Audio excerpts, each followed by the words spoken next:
It was 150 years ago that we were in the midst of the Civil War, and there's a brand new book out talking about the Civil War. Thomas Fleming is the author. The book is called A Disease in the Public Mind, A New Understanding of Why We Fought the Civil War. Thomas Fleming, welcome to the Big 550 KTRS here in St. Louis.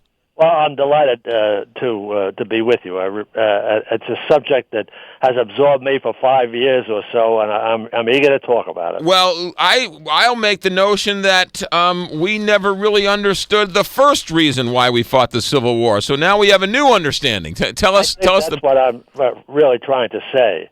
The summary of why we fought the Civil War is slavery. Everybody, so many people just say that's the answer. But it's much more complicated than that, and I think that the mere fact of owning slaves has become such an evil thing to do. Which certainly I agree with the fact that slavery was an evil institution, but he himself said when he became president, he didn't know how to end slavery any more than anybody else did. And it was going to require patience and negotiation and understanding on both sides, but I'm afraid this was sadly lacking. The argument goes, if I remember my history classes correctly, that yes, the Civil War was about ending slavery, and then somebody will chime in, no, it's an issue of states' rights, but it was the states' rights to allow slavery. Yes, exactly. So that comes around in a full circle and gets us nowhere. What we're really talking about in this book is the long, deep hatred that slowly grew between the North and the South. In the beginning, it had very little to do with slavery. One of the things, for instance, that really aroused the North's hatred of the South was Thomas Jefferson's embargo, which goes all the way back to Thomas Jefferson's presidency in 1805 and 6, when we were threatened with war with England. They were seizing our ships at sea and so forth. And Jefferson announced, we're not going to go to war. We're going to have an embargo. We won't trade with the British or the French, and we'll see what happens. He thought they would force them to cut some kind of a deal with him. It didn't. Instead, it destroyed the economy of the northern part of the United States. Over 40,000 seamen were milling around in the seaports. And in New England, where most of the ships came from, there were people going bankrupt by the dozen. And that's when they began to think, these people are the enemy, these Southerners, Jefferson and his followers. So you're telling me that, and how far does this go, Tom Fleming? The book is called A Disease in the Public Mind, A New Understanding of Why We Fought the Civil War. Are you telling me that if there was a little more trust and a little less hatred, they would have been able to find a peaceful resolution to the slave question? Yes, I am saying that, McGraw, because other people did it. We're the only nation in the whole world that fought a murderous civil war to end slavery. And of all people, the British, whom we sort of specialize in looking down on for a long time, since we kicked them out of the country that became independent, the British freed almost 1 million slaves in the West Indies peacefully by compensating their owners. It cost them a lot of money, but it was much better than fighting a bloody, bloody war. And Lincoln tried to get the South and the North to talk about this when he became president. And he could not get them to overcome these two antagonisms that had grown up between them. Especially by the time we got to the Civil War, to 1860, the North had acquired a religious attitude. Slavery was a sin, and there were preachers saying that the South was an evil reincarnation of the great dragon of Revelation. They were trying to destroy destroy freedom, not just in the South, but in the North too. It was you just when you start. There was a famous senator from Massachusetts. Just to give you an idea of what we were up against here, with this famous senator from Massachusetts, Charles Sumner, he gave a roaring speech up in Boston, and he ended it with, "Are you for slavery or for freedom? Are you for God or the devil?" Now, how can you reason with somebody like that? Thomas Fleming, the book is called A Disease in the Public Mind, A New Understanding of Why We Fought the Civil War. This is really interesting. Because we to sort of, I guess, add to your premise or to sort of help understand it. Sure. The North, as you said, was godlike and willing to abolish slavery, but they were just as racist and just as they didn't want to give up their slaves. The majority, it seems like, liked the slaves and liked the system they were living in. They did, that's true, but the North did legally abolish slavery in almost all the states. However, they treated the blacks as if they were still slaves. They were all totally segregated. Nobody had a right to the vote. To give you an example of how bad this was, at the end of the Civil War, they took a vote in Connecticut to decide whether the blacks who were now freed, the ones who lived in Connecticut, could vote. The white majority said no. This is after we killed 1 million men in the Civil War to end slavery. So there were these very negative attitudes. There's no doubt about it towards that was you might say a separate disease in the public mind. This feeling that the Negro was inferior and not equal to be able to handle the rights of voting as a free man. The other thing that I find fascinating as you study the Civil War, Tom Fleming, the book is A Disease of the Public Mind, is that at the end of the war, the South was decimated. They were running out of men. They were running out of equipment. They were running out of everything. Did they not turn to the blacks and say, if you fight for the South, we will give you your freedom? There were some attempts to do that, but it didn't really go anywhere because they were so divided about doing it. And you see, if they started to give guns to the blacks, that would have been the beginning. That triggered their fear of a race war. I have a chapter in the book called Thomas Jefferson's Nightmare, and this was the fear that lurked in Jefferson's soul all through his life.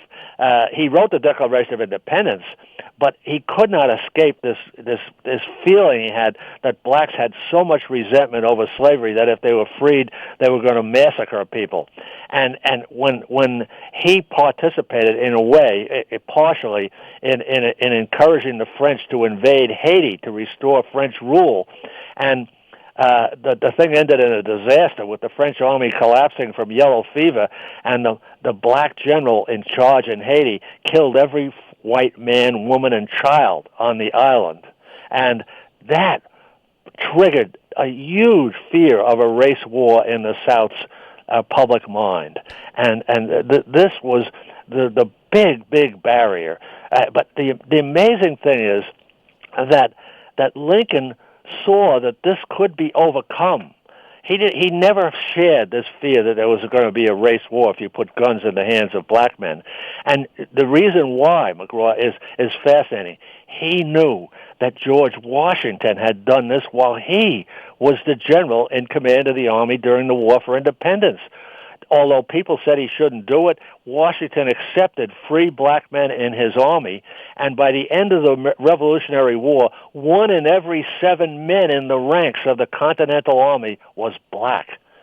And when Lincoln signed the Emancipation Proclamation, he gave one of the pens to a man named Livermore, who had written a history about what Washington did for blacks while he was both president and general.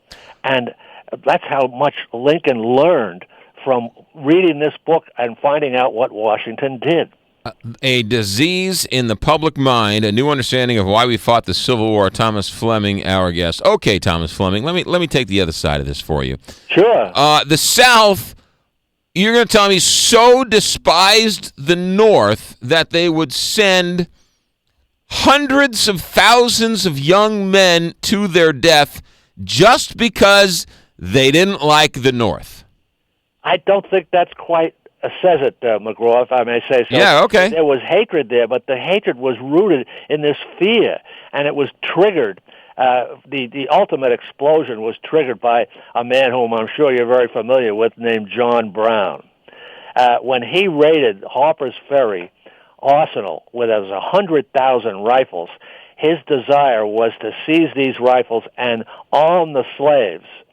and he had maps of all the states in the South, and he had each county identified where blacks outnumbered whites, and there were quite a few of them. And that was his plan, to march a slave army through the South and launch a race war.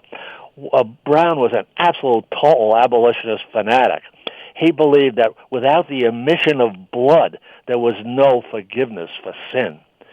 And out in Kansas, when he was mixed up in the war fight between the South and the North that really began out there in the 1850s, he slaughtered 6 unarmed Southern men just to try to terrify the South into getting out of Kansas.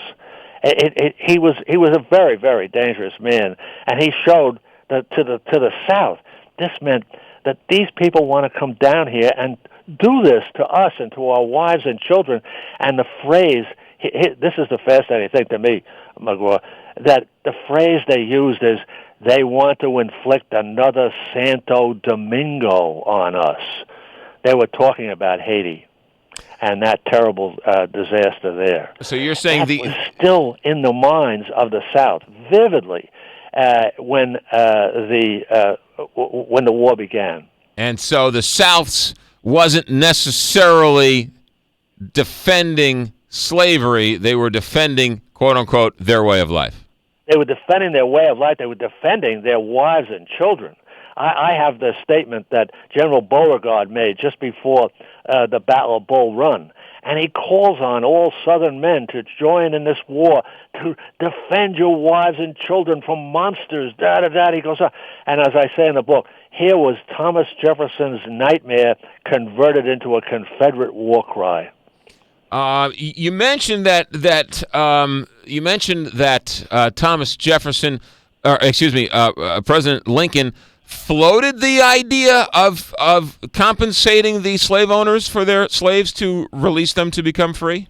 Yes. The week before he issued the Emancipation Proclamation, he put before Congress a plan to gradually free all the slaves by 1890, and they were ready. He said he was ready to pay $4 billion for their freedom.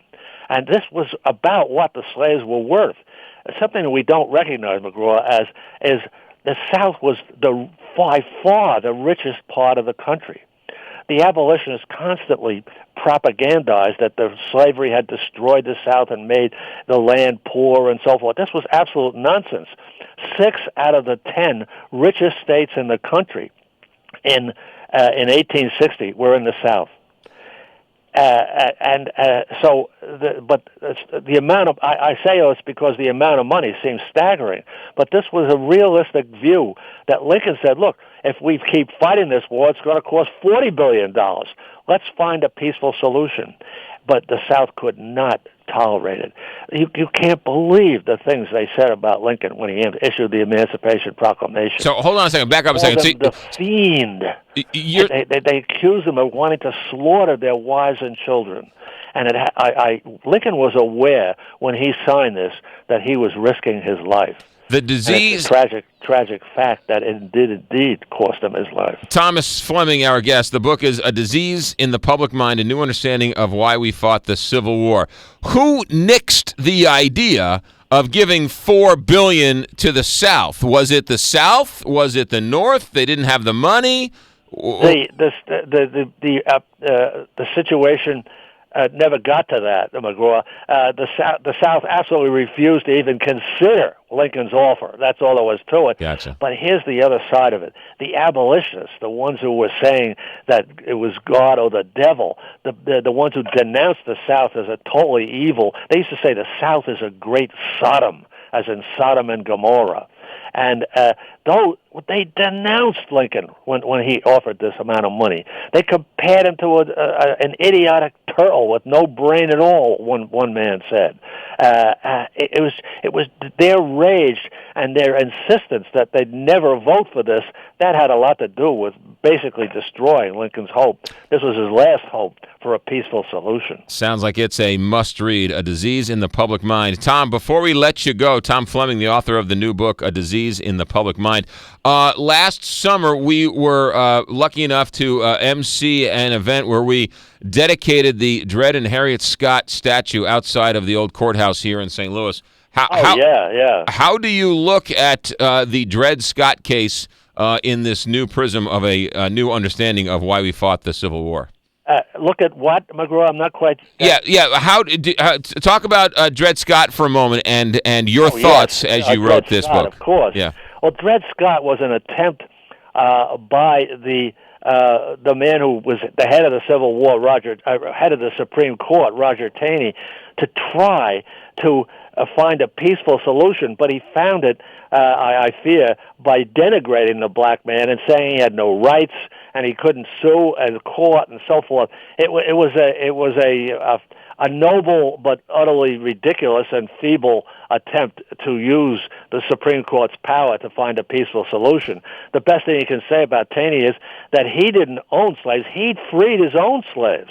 He hated slavery, but he couldn't see how the blacks could ever become truly equal. So he claimed that they never did have any rights under the Constitution, which is the North. The decision was basically ignored as it should have been. Well, so what you're saying is the Dred Scott case was a test case to sort of prove slavery doesn't work and is unconstitutional, but it backfired on him? Not to prove that slavery didn't work. He knew all too well that it worked very successfully as a business proposition, but it didn't make sense in the history that we know that there were all kinds of slaves that had rights in the North. They were able to sue in court and so forth, and so he was ignoring the history of the blacks in America when he issued that decision. He felt that they were on the brink of the Civil War, and he was desperately trying to come up with a solution. But Lincoln, of course, did not. He never countenanced the Dred Scott decision, and in the last speech of his life, which I have in the book, this was after General Lee had surrendered. He spoke at the White House. He talked about giving the black soldiers who had fought in the war and blacks who had the right, who could read and write, they, he said, deserved to have the vote immediately, and the rest of them, once they were educated, should have the vote too. So Lincoln was refuting the Dred Scott decision right then and there you might say for the last time. Right. Thomas Fleming, the book is going to be a great read. A Disease in the Public Mind, a new understanding of why we fought the Civil War. Thomas Fleming, thank you very much for your time. Best of luck with the book. Well, thank you so much, and thanks for this opportunity to say so much about it. I really feel I was talking to a man who had this feeling about history that I share. Well, thank you very much, Thomas. That is very nice of you to say. Thomas Fleming, A Disease in the Public Mind. Tom, we'll talk to you down the road.